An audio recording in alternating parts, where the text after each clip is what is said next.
The Darlington to Saltburn route in TSW is interesting, in the sense that I have neither a good nor bad opinion of it, despite having it in my collection for a fair while now, but I still like the aesthetic of BR and sectorization in the 1980s. Today, we'll have a look at this add-on and see what it has to offer.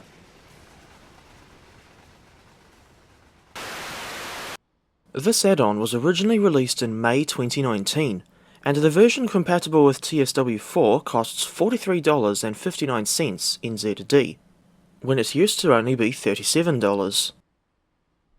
The route is set in 1989, so it's ideal for those who like the British Rail sectorisation era, but it is very short and linear.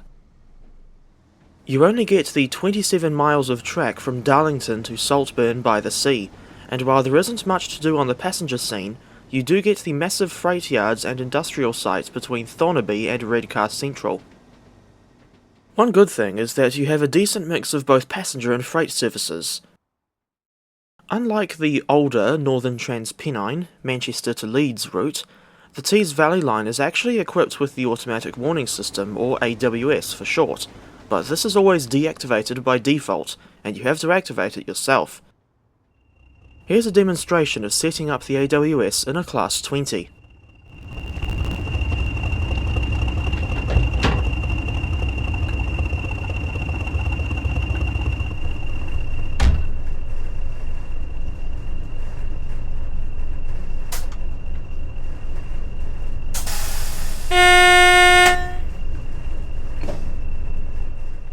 Whilst a lot of stations on this route look fairly basic or just outright run down, I mean, it's BR in the 1980s, what else would you expect?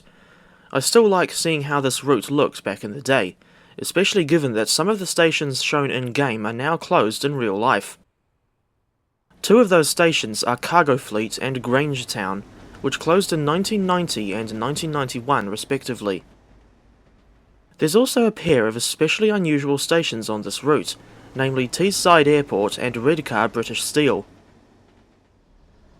If Dovetail were to ever extend this route, I think the Bishop Auckland branch should be added, since it would provide another full service for the Class 101, instead of having the in-game route coverage cut short at Darlington. It's interesting to note that Tees Valley was the last time when Dovetail themselves made a British Rail era route, and I suspect that they may be afraid of it not selling very well if they tried another BR route. But, as we've seen with Just Trains' excellent Blackpool Branches route, the British Rail era is still popular, so Dovetail haven't really got much of a leg to stand on.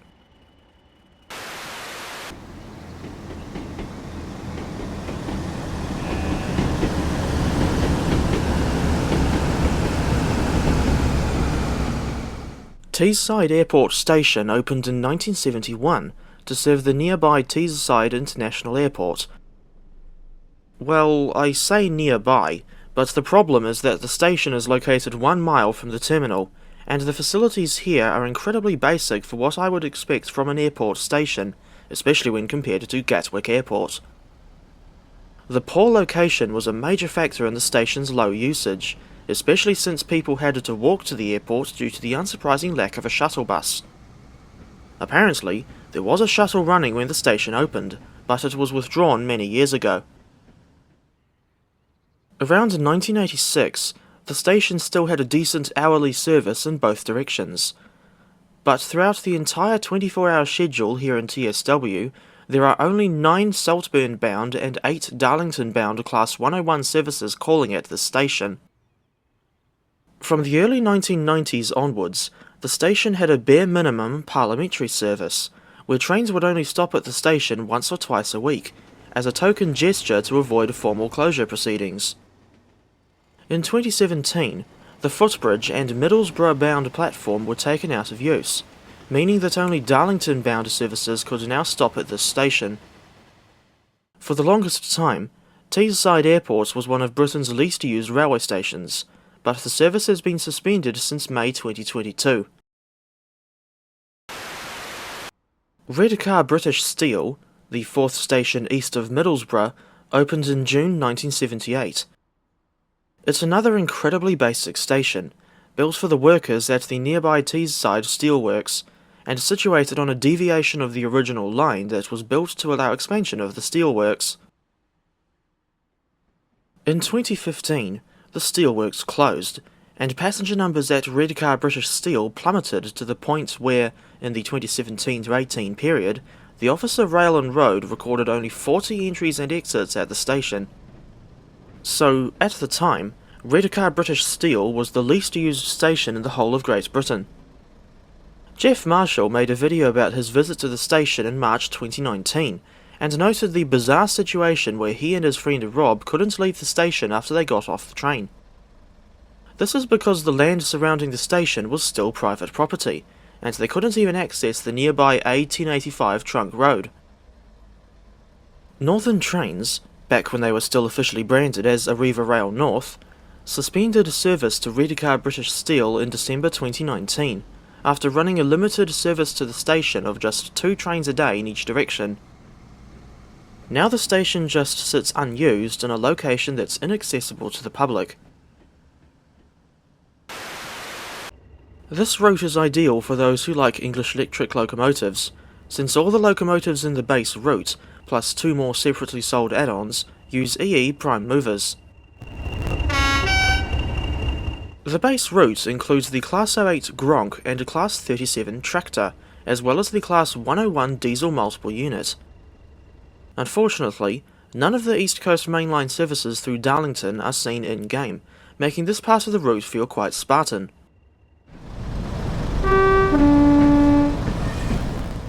The Class 101 is reused from the Northern Trains Pennine add-on, but you do at least get an additional 3-car variant with Tees Valley, and a said 3-car variant runs all the way to Saltburn, while you can also use the 2-car variant on the Darlington to Middlesbrough shuttle.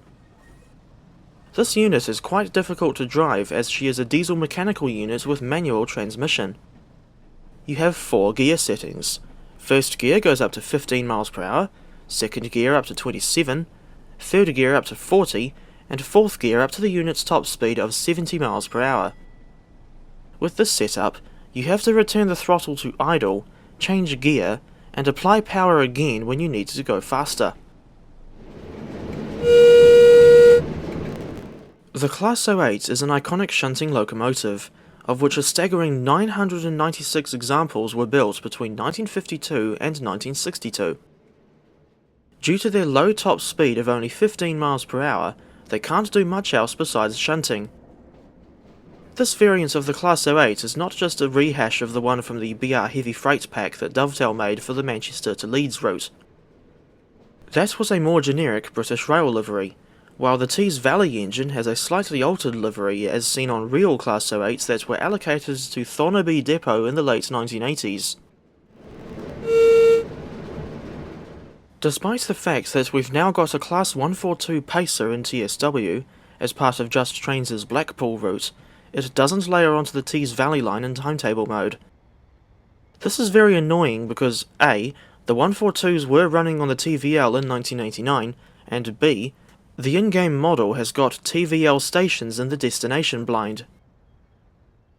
There is a custom timetable available on the TrainSim community website, which has services for the Pacer, but I didn't bother trying it because I prefer to use the default timetables, no matter how good the custom ones may be.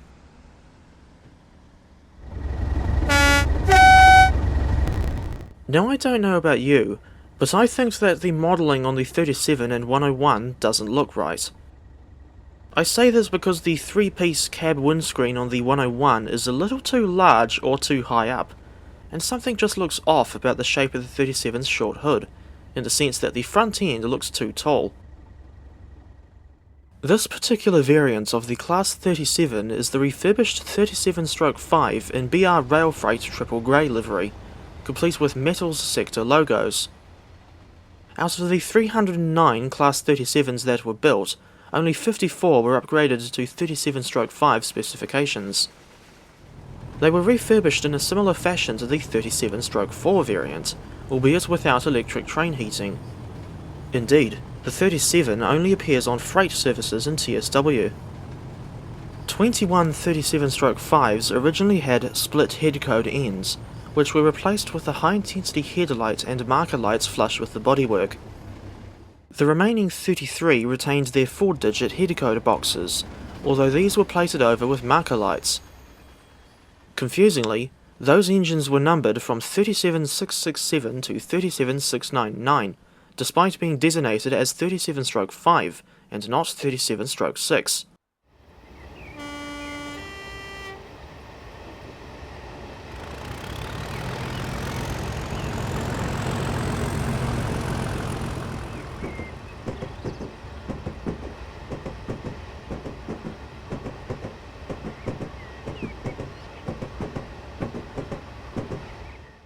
If we bring up the Class 37 in TS Classic, we can see just how different the original split header-code end looks when compared to the refurbished 37-5.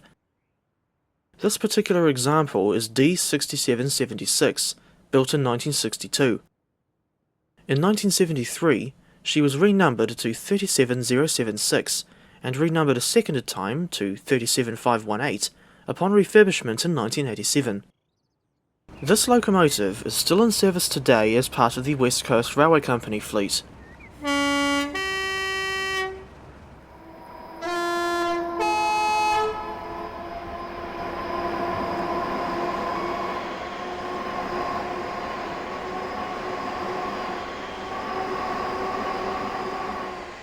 And here's the different guises of another 37-5.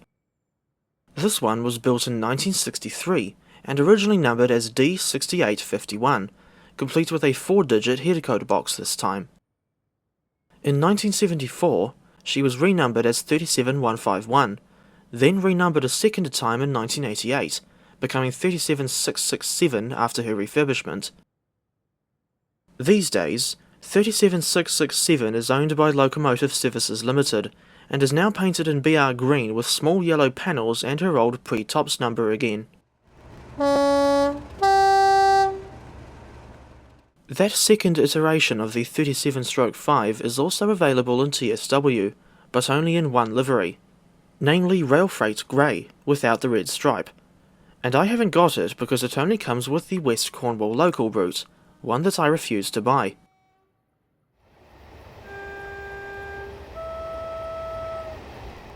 Now, as much as I hate the general concept of gameplay packs, I think there's an opportunity to make one for the Tees Valley line. The Class 47 diesel locomotives were also seen running out of Thornaby in the 1980s, and there's 3 liveries that I'd like to see on the 47 in TSW.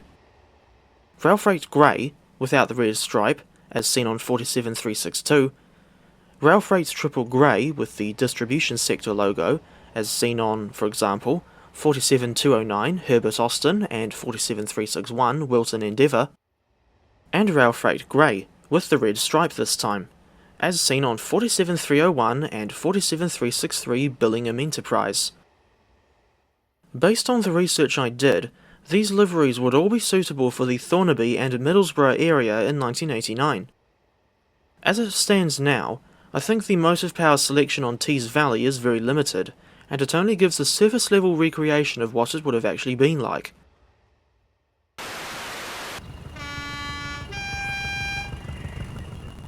Besides the motive power supplied with the base route, you can also get the Class 20 Chopper and Class 31 as separately sold add-ons.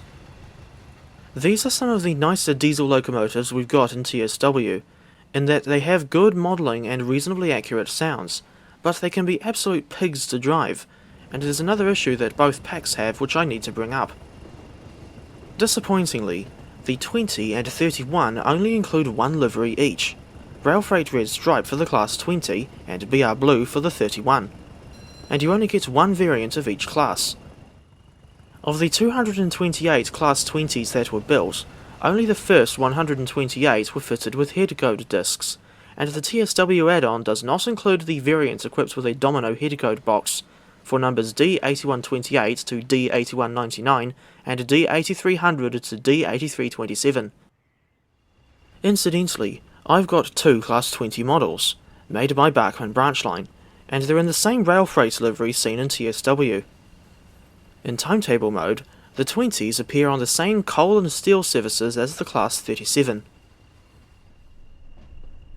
Despite the lack of more variants and liveries, I still like driving the Class 20 from time to time, especially given her strange design with the cab located right at one end of the frame.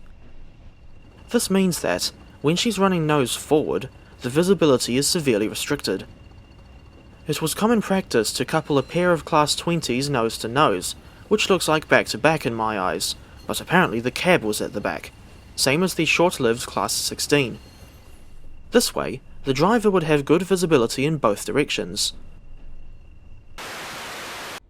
The main reason why I still like the Class 31 is the really old-fashioned aesthetic of the cab, and the locomotive's overall appearance, for that matter. Unfortunately, there is just one variant of the Class 31 included, namely the 31-1. This was a common variant back in the day, complete with a steam heat boiler for passenger services, as well as 4-digit headcode boxes above the cab and Blue Star multiple working equipment. By 1989, British Rail was no longer displaying headcodes on the locomotives, with the older box now being plated over with marker lights. In the game, this locomotive is mainly used to haul PCA wagons that carry cement, although I initially got the PCA confused with the PGA, the latter being a completely different type of wagon that comes with the Class 20. At least I think it comes with the Class 20. For whatever reason, the 31 will also run passenger services by dragging a Class 101 instead of hauling normal coaches. I have no idea if this practice was even prototypical or not, and I think it looks very silly.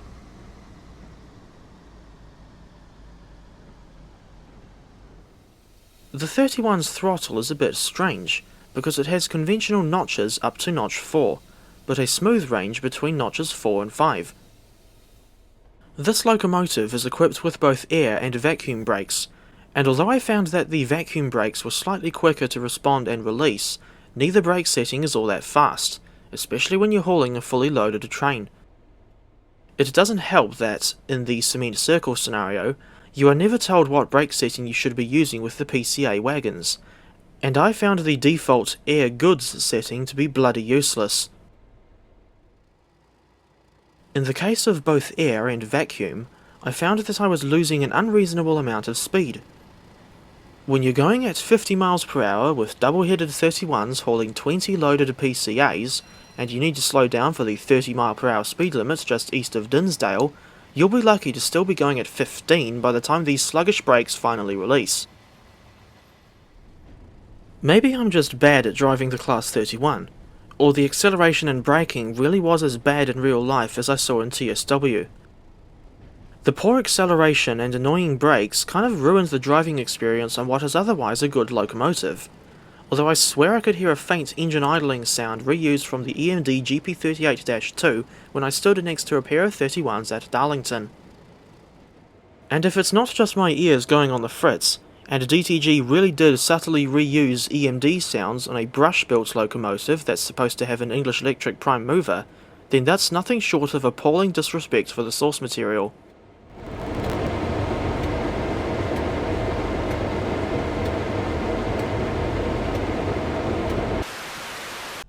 In timetable mode, the Class 101 has a reasonable 78 services, including the 2-car unit only going as far as Middlesbrough, and the 3-car unit going all the way to Saltburn. Meanwhile, the Class 08 only has 6 services at Tees Yard, while the 37 has 46 services focusing on coal or steel runs to and from Lakenby and Redcar. I like how you get to load the HEA hopper wagons at the Redcar ore terminal as well. Instead of stopping under the overall roof, and for whatever reason, the AI-driven Class 101s will stop right at the end of Darlington's Platform 1 when they come in from Bishop Auckland. One of these scenarios is quite interesting. It's called 3 Becomes 2, and it involves the Class 08 working at Tees Yard. You have to take the middle coach out of a 3-car Class 101 for repairs, with the unit temporarily being reduced to only 2 coaches as a result.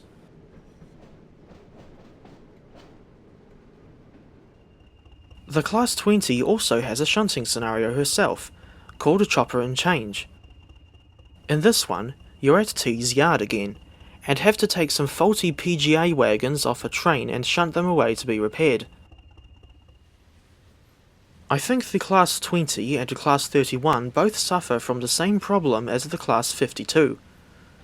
All three are good-looking locomotives with unique traits and semi-decent sounds, especially in the case of the Class 20, but they're let down by the unexplained inclusion of only one livery and variant each. A lot of stations on this line, such as Longbeck and Allens West, do not have any destination displays.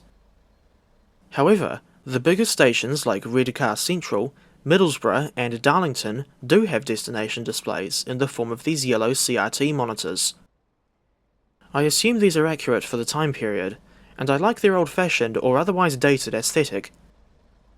I do know that CRT is short for cathode ray tube, but I don't know what that means. I was told that the scenery is completely inaccurate at Redcar East and Redcar Central.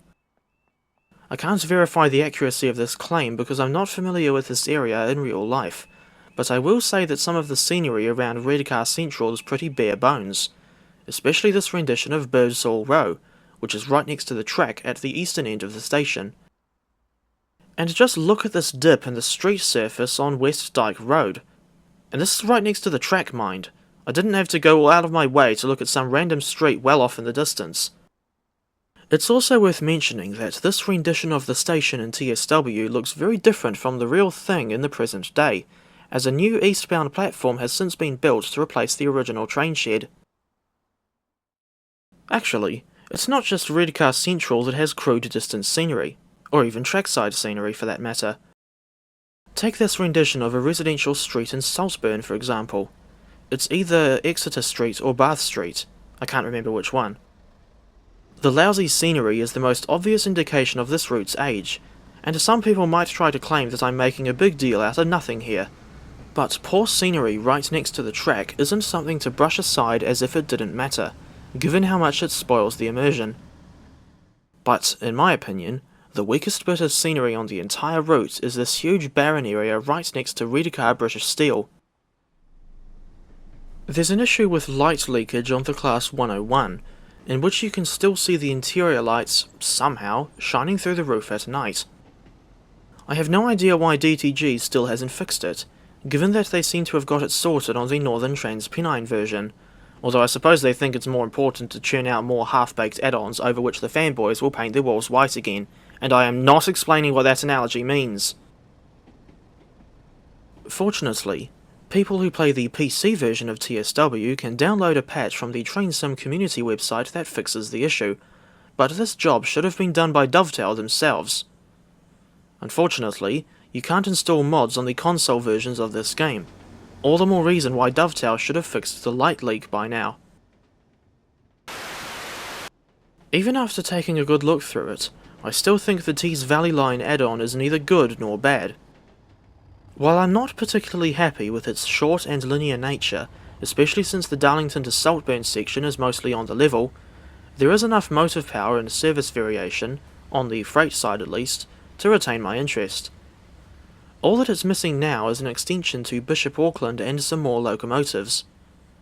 It's a shame that we've only got 3 1980s-era British routes in TrainSim World, as I think it's quite an interesting time period that's worth exploring further.